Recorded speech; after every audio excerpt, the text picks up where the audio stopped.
Please use this app responsibly, watch first and practice later.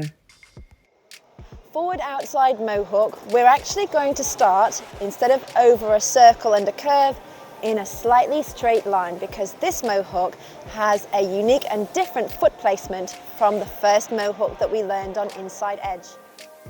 We're going to set up with skate side lead.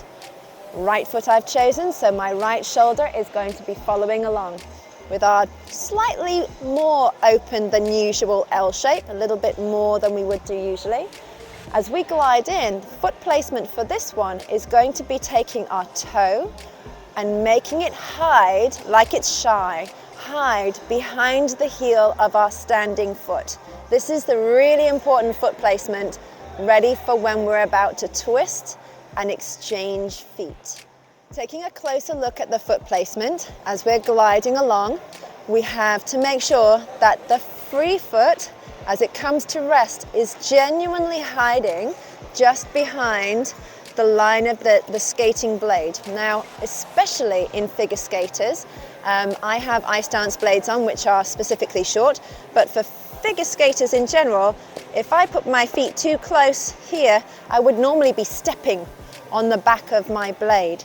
So terribly important here to make sure that this foot stays behind that barrier line, that fence line of that skating blade, so that when it's time to twist and switch, that we won't end up walking onto our own blade.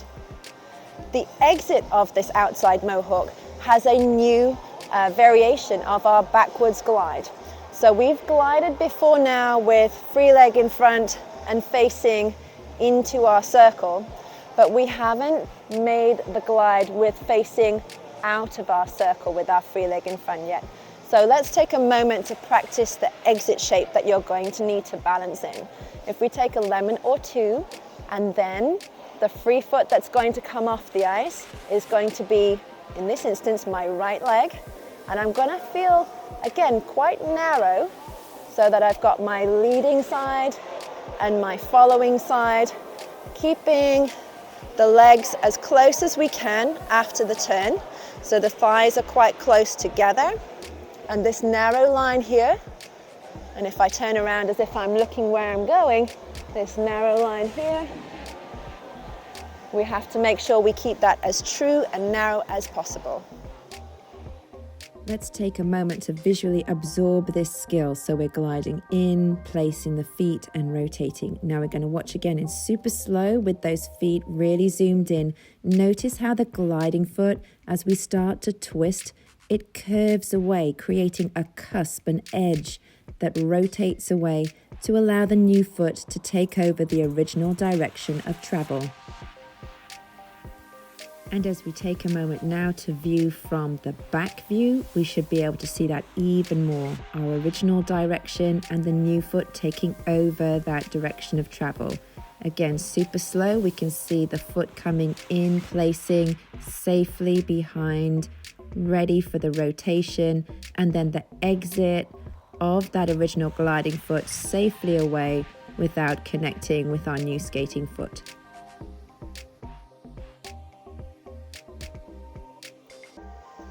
When we're trying a brand new skill with new and unusual foot placements, it can be very useful to take a moment by the barrier to walk it through to help us to be sure.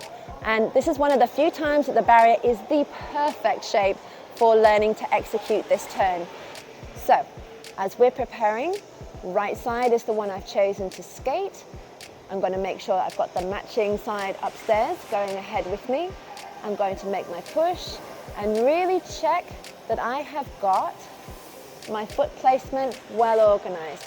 I like to use a knock-knock principle.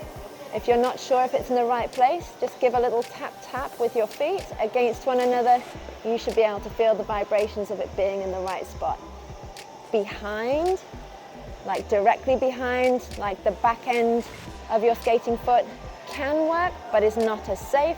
So I really am going to emphasize to you that you should have your toe hiding behind the side of your foot here. Then it's time to start the twist. So we must make sure that our current direction of travel here, we must twist enough so that this L shape of the feet brings our new foot to meet the ice in the same direction as you had been traveling previously. If we under twist, haven't got quite enough rotation, we may find ourselves at odds with our momentum direction, and this can be detrimental to balance. So one last time, we're skating forwards, patching together our T and L shape, rotating and stepping down to feel that continuity. Let's unlock greater understanding of this move with some specific observation angles. Here we get a clear view of our foot processes, the push, the toe against the heel, and then the twist to exchange to the opposite foot. And now heading back towards camera, you'll really get to see the exit strategy of that gliding foot, rotating first and then leaving the floor, little toe last thing to leave the ice. Once we're comfortable with that basic foot exchange, we'll start to gently add a little curve to our outside mohawk. It is, after all, an outside edge on the entry, exchange, and an outside edge on the exit. If you find yourself struggling with the circles once you're curving, return to the straight line and really drill the upper body.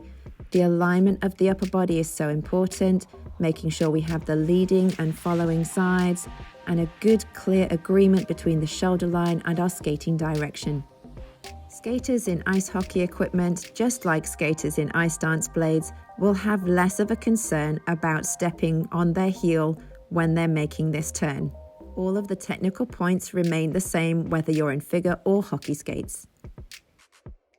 A little geek note for anybody wanting to know the tactical advantage of an outside mohawk for a hockey skater: it's all about being able to observe the rest of the game and be able to move freely around the ice rink without reducing your line of sight of the game in process. So, wannabe hockey skaters, learn this move.